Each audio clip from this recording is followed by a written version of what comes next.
Hi Sony fans, Dave from Sony. I'm the tech rep in the area. Um, Today I'm doing my backyard macro, which happens to be in my dining room macro because it keeps raining around here. So we're doing background macro. The cool thing about Sony this month in March is that they have all kinds of lenses on sale. Macro is the featured lens. The 90mm and the 50mm macros are featured. They have special pricing on those, plus rebates on some of the other stuff. So that's why I decided to do a macro. We're going to actually do a featured lens all summer long, per month.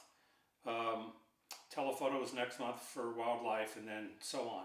So once a month I'm going to try to do one of these videos featuring the lens category that they are featuring with the special price and the special rebates. So today I'm going to set up and show you what I do for my workshops when I do macro. Calling it backyard macro even though we're indoors, but it's pretty easy to do. It's something I learned and I picked up just by experimenting and stuff, but it's very easy for you to do at home. This box I built, it's all glass. It's made out of picture frame glass, so very thin. Just siliconed it together and then put some tape on it to kind of stabilize it. I'm using a Savage light table, which I really like. This LED light table. It's got some extra lights on it here to add some extra lighting to this. What I'm going to show you how to do. There's 4 of those. I'm using a A9 with a 90mm macro and a A7 III with a 50mm macro. And you can see how I'm set up here to get the same image. A lot of people ask what the difference between a 50 and a 90mm is. It's the working distance. So to get the same exact image that we're going to get here, the 50mm macro has to be this close, and the 90mm macro can be this far away. So it gives you more working distance. You're not always crammed right up. So that's the big difference. The image will be exactly the same, but it'll give you an idea of the working distance. It's about twice as close to get the same image. We're working with 1-to-1 macros, meaning it'll be the same size in true life as it will be in the image. Just got a little projector stand set up here so it's easy for you guys to see, and we'll get going. What I'm going to set up here is a bubbles macro, which I really enjoy doing. People usually like it when they see it and they do it. It's pretty simple. We'll have some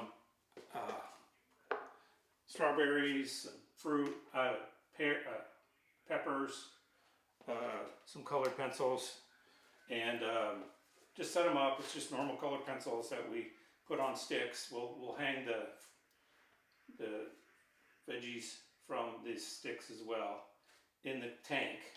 So it's a waterproof tank, and you take club soda. Very simple, easy club soda, and you fill the canister about 3/4 of the way full. I finished filling the tank with some more club soda to get those bubbles. You don't have to use a tank like this. You don't have to make it. I actually bought another little bit smaller size tank here at a trophy supply case place. So it usually normally would work like this, and you put a scorecard and a baseball in there, but I just bought the display and turned it upside down, and it works really nice too. It's plastic, not quite as clear as the glass to take images through, but it works. So what we're going to do, and you don't have to have this light table, it just helps me with the lighting and stuff. You can light this with a flash, or you could just use available light, or use the lighting like we're going to do here today. I like the constant light for macro work because it makes it easier to focus and see what's going on. You can use strobes as well, but I just like to do that. So we're going to start with the pencils because I think it's pretty cool. And you just put them in there, get them in there a little bit, then get bubbled up. And I'm going to start with the A9 because I have this hooked up through my Xperia, so you don't have to necessarily use a cable release. You can use your cell phone to coordinate, take pictures, set your exposures, that type of thing, all wirelessly. The nice thing about the 90 macro is you're able to use it in manual focus or autofocus. Put it in manual focus. Let me set up.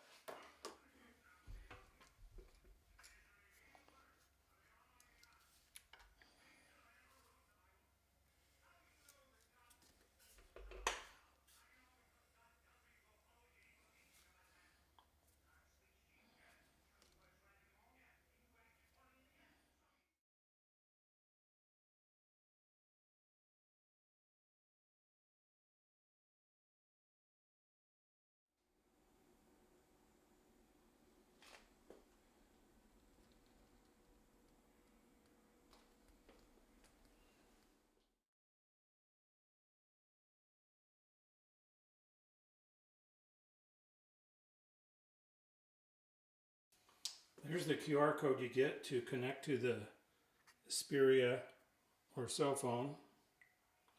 You simply scan it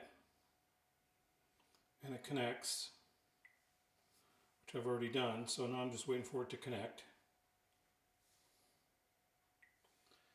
And when it's connected, when you're out of focus, you don't see anything.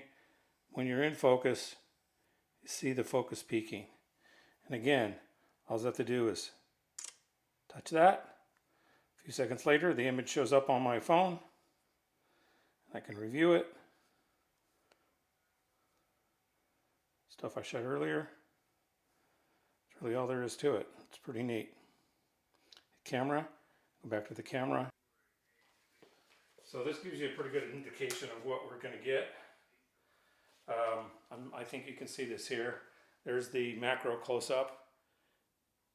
And that's the images, and it creates the bubbles on there. And then simply with the Xperia or any wireless cell phone that can connect to our cameras, an Android device or iPhone, you just press right here and it takes the picture.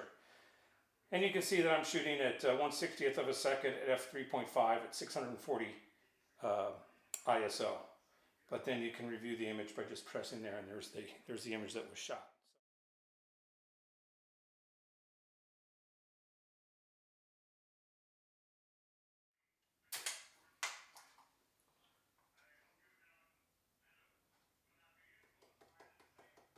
Tap it a little bit, get some bubbles going.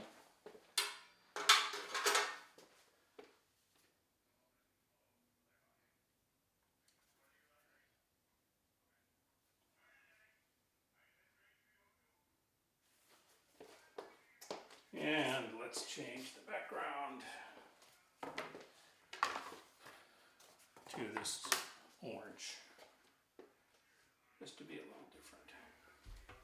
There we go, that's kind of cool. And there's the image there.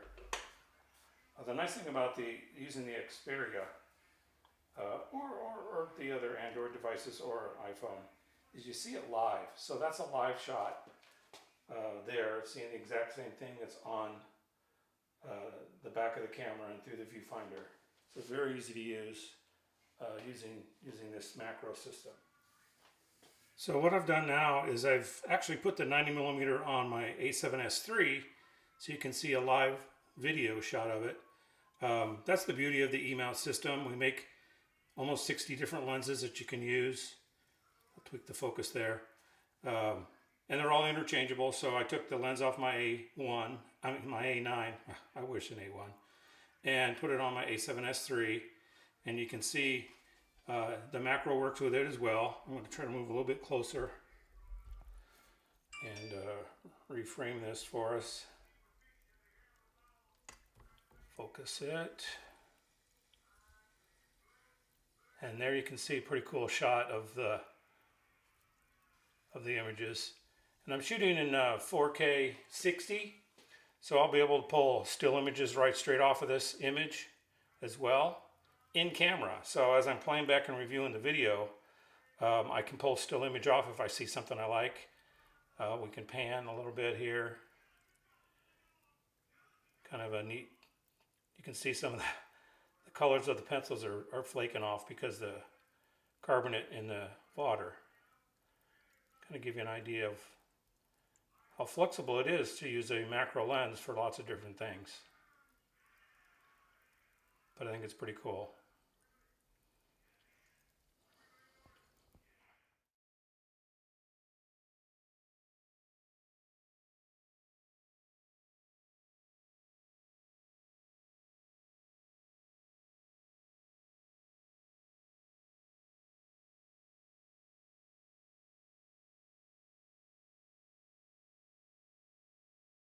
So that's my backyard macro in my dining room. Again, Sony macro lenses are featured in March. It'll be some zoom lenses next month, and then some wide angles the months after that. I'll do another one of these videos. But very easy setup. Just some picture frame box that you can make yourself or you can buy at the craft store. I'm using this lighting table, but you can sure use flash or just fixed lighting like I'm using to illuminate me as I'm videotaping. 90mm macro, 50mm macro. I know the store rents these lenses too, so if it's something you want to try each one and see which one you like the best, then you can purchase it after you figure that out. Hook up, use your cell phone to communicate with the camera, take the images to keep it from being shaken. It's just a really easy, fun thing to do on a rainy afternoon like we have here in Salinas today. So thanks for joining me, and we will talk to you soon.